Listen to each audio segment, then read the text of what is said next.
Hi, my name is Eddie Wilson, the founder and owner of Think Realty, the world's largest real estate investment media platform. Also, I own the American Association of Private Lenders, the world's largest aggregation of private lending capital. Each and every week, my life comes in contact with some incredible people. I want to take you on a journey as you get to see behind the scenes and learn more about them, from billionaires to politicians to media moguls and more. I'm going to take you with me behind the scenes for Titan Talk. Get ready for Titan Talk.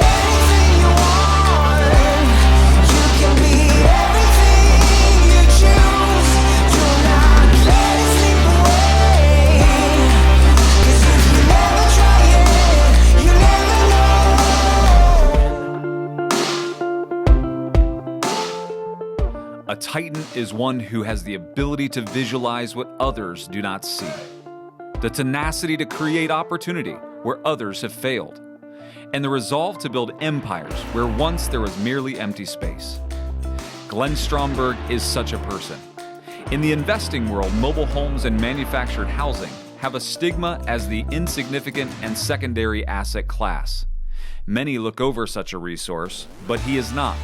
With over 30 years in the industry and thousands of transactions, he has built an empire and become a Titan. It's hard to find in today's world someone that's authentic and trustworthy and actually does what they say they're going to do. He cares about his company, he cares about his employees, but he also cares about our tenants. He cares about our tenants, he cares about our investors. He's a quick thinker. Honest. He's a visionary. He just really believes in the people that are in their positions that they're in. Never met a more personable person. It's just amazing. It's amazing to work for a company like that.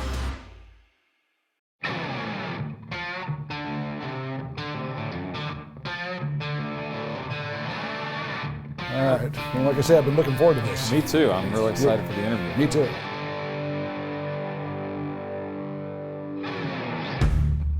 Glenn, you have a big portfolio yourself. You've literally done millions and millions, tens of millions of deals in mobile homes. And you're also providing this as a service to investors. And a lot of investors, my friends and colleagues, come to you for that purpose because of the potential return on investment. Mm-hmm. Talk to me about that process. You know, when an investor comes to you, I mean, you know, how do you treat them? What is that like? What's that experience? Yeah, what we want to do is we want to make sure they are 100% comfortable. The beauty of what we do is we truly do create a win-win. Mm-hmm. We create a win-win. Our price point is so much less than a single family house. Investors like that. Our cash flows are better for the most part than a single family house, so the returns are better. Mm-hmm.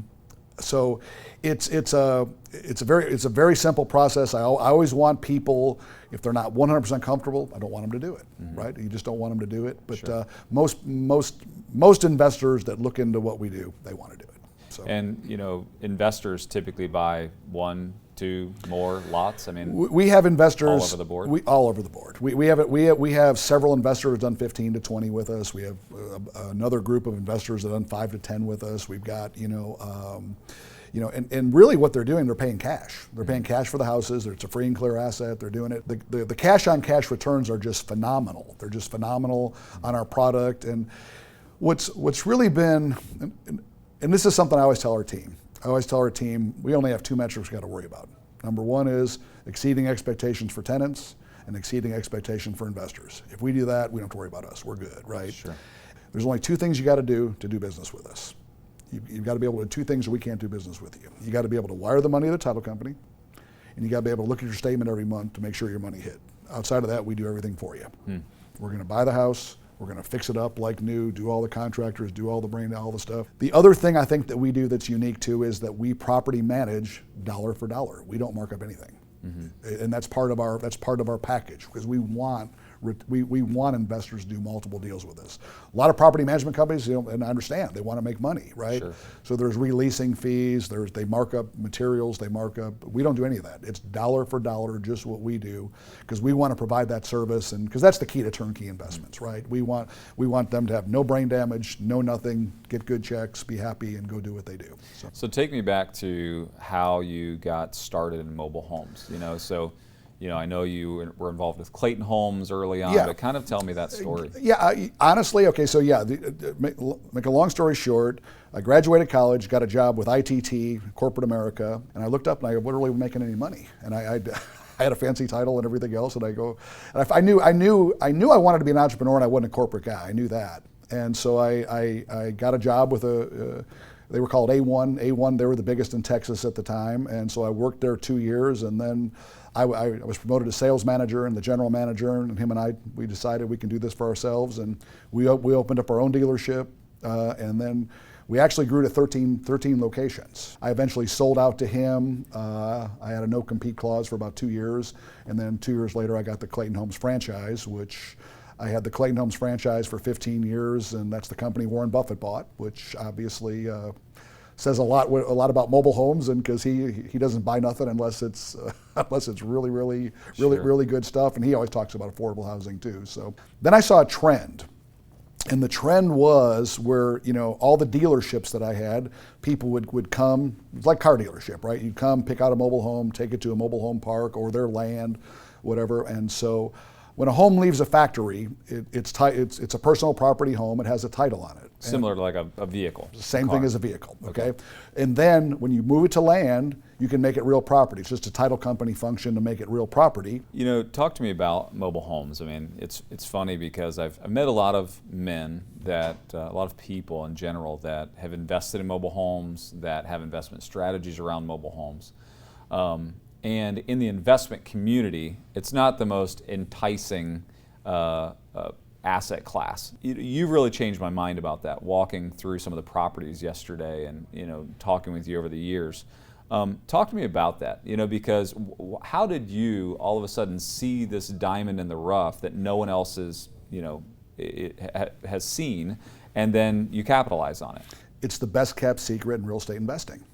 Because I speak all over the country, and I have two pictures. I show one of a single family house from the 1970s that's a metal sided house, and I always ask the question: how many people think this when they think of a mobile home? Is this what it looks like? Mm-hmm. And about 80% of the people raise their hand.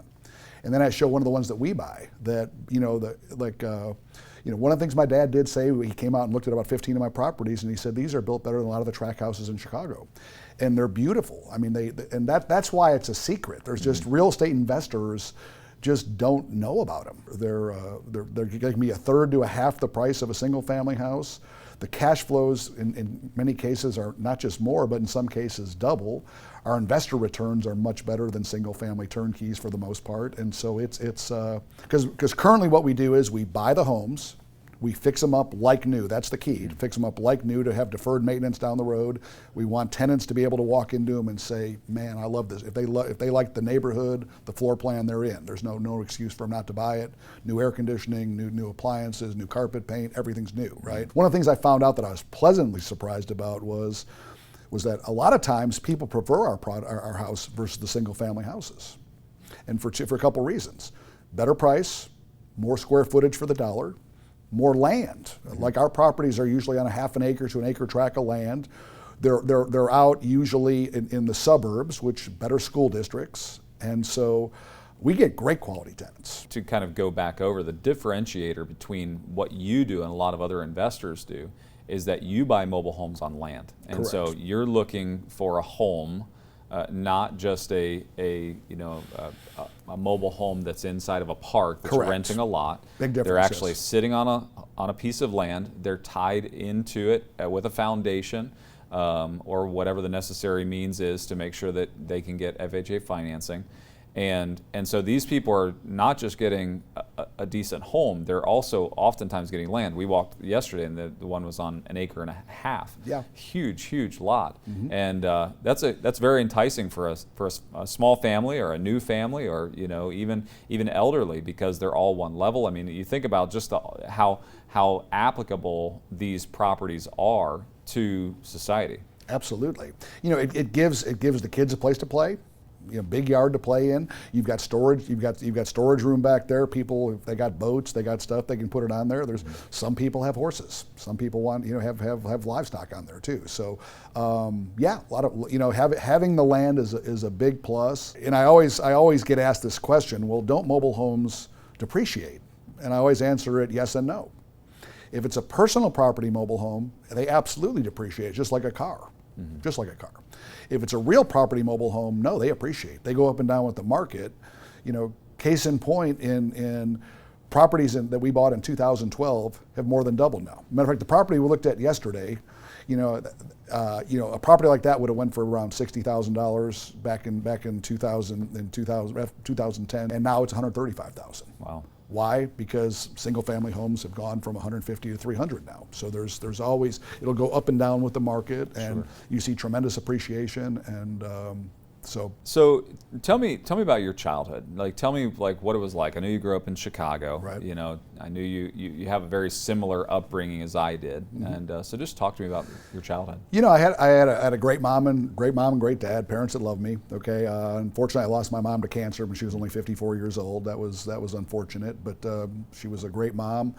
My dad was a mason contractor, and the good thing was he was a really good role model for being an entrepreneur and working hard. He had a great work ethic. He got up early in the morning. I remember getting up at, I've always gotten up early myself, but he was already up doing blueprints early in the morning, and he worked his butt off. He also gave me the entrepreneurial bug, right? Because I remember driving around Chicago one time, and he said, see all these businesses here? You can own one if you work your butt off. And you made this statement. You said your dad told you can own a business if you work your butt off.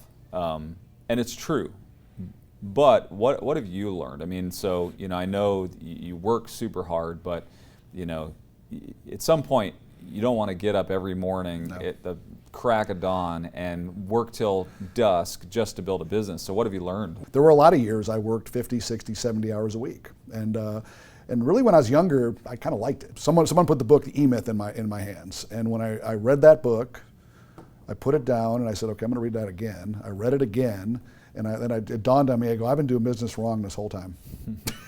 and another guy, basically, in mastermind groups that I'm in and so forth, just said, it's not that complicated. Take out a piece of paper. What are you good at? What do you like? What are you not good at? What don't you like? And delegate that stuff, dummy. And it really was. I go, why didn't I know this earlier? And that's what, from that point forward, I surrounded myself with people who were great at what I'm not good at, and boy, things have worked out better. And I get to do what I love to do, and that's that. Like I said, I wish I learned that when I was in my 20s. I wish I knew that when I was younger.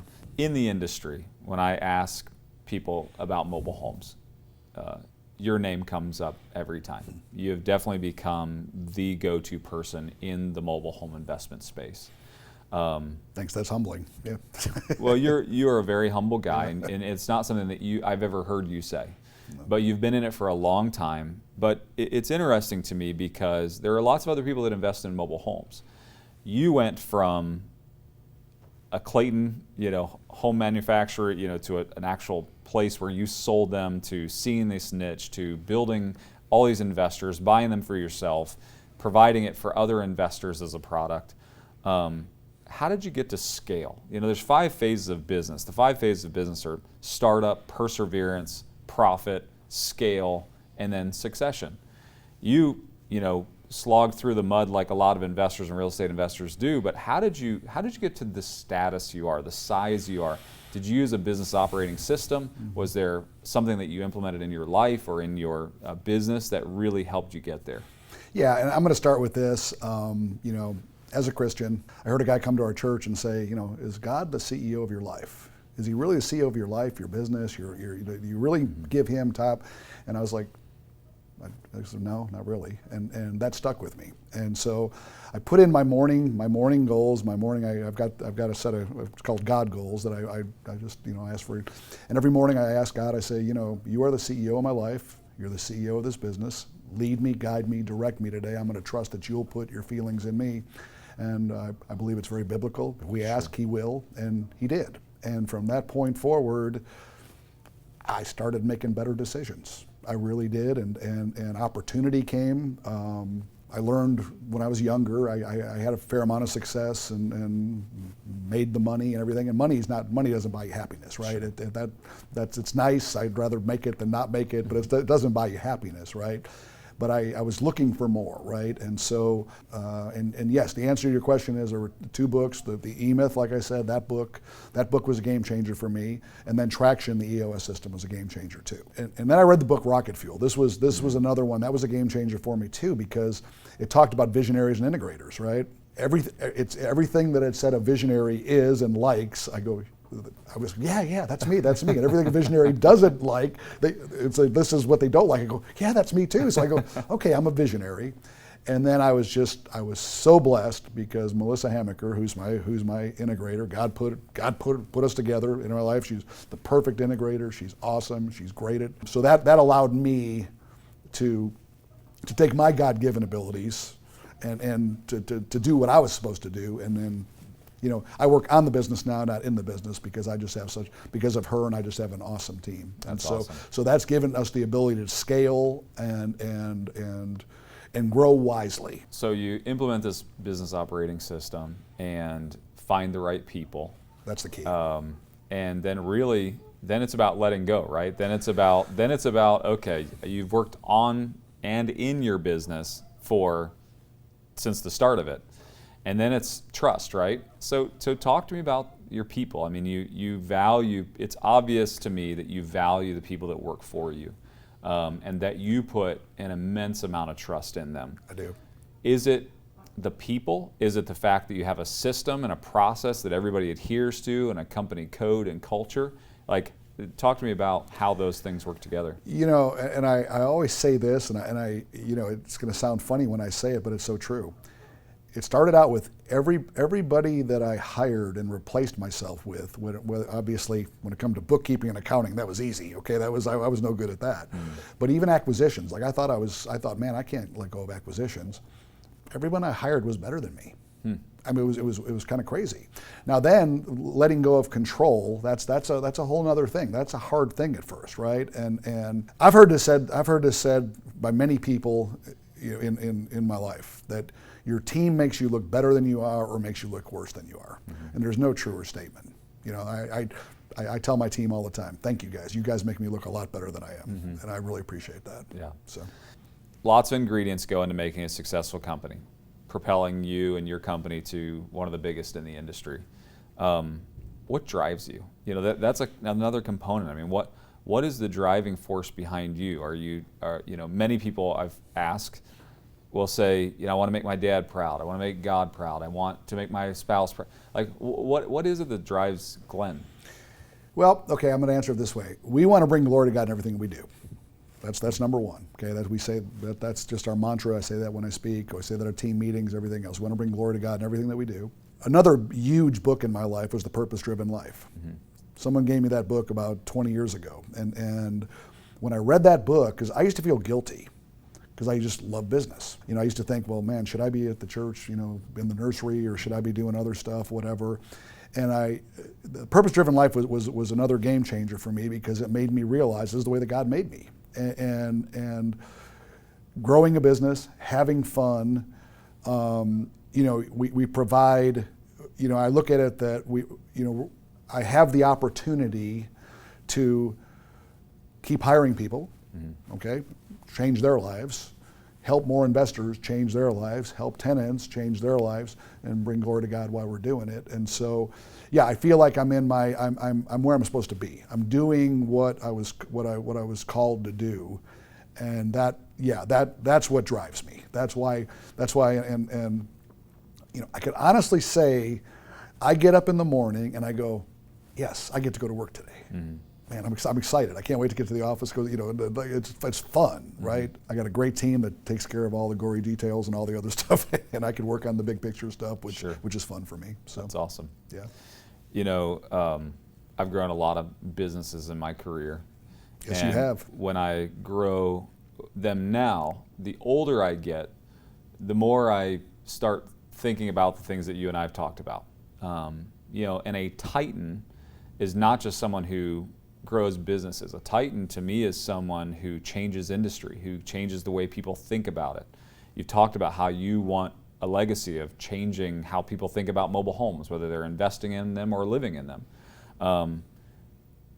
But I think as I get older, I ask this question to myself a lot. You know, no matter what business I'm involved in, it's like I'm looking 10 years down the road past when Eddie's dead and gone, and I'm asking myself this question: what do I want them to say about me? What do you want them to say about Glenn? He was a good, honest man that loved God and loved people. You know, he tried to do the right thing. And yeah, I hope that I'll be remembered as a guy that made a difference for the industry, made it become more mainstream, helped make it become more mainstream. And I thank you that you've given me a platform with Think Realty, American Association of Private Lenders, and also going to Washington. I appreciate that, and I told you I'm going to write a book on this. You know, is God the CEO of your life? Because that was the total game changer for me when I get up every morning and I say, you are the CEO of my life and of my business. Lead me, guide me, direct me today, and He does. And so that's what I hope I'm remembered for. I think you're well on your way, because if I had to describe you today, how you described what you want to be, I already see you as that. And I know that the people around you already feel that about you. And I would add one more thing to that, and that is I've never seen someone give at the level that you give. You know, I watch you in masterminds, I watch you as young people, young investors come up and approach you.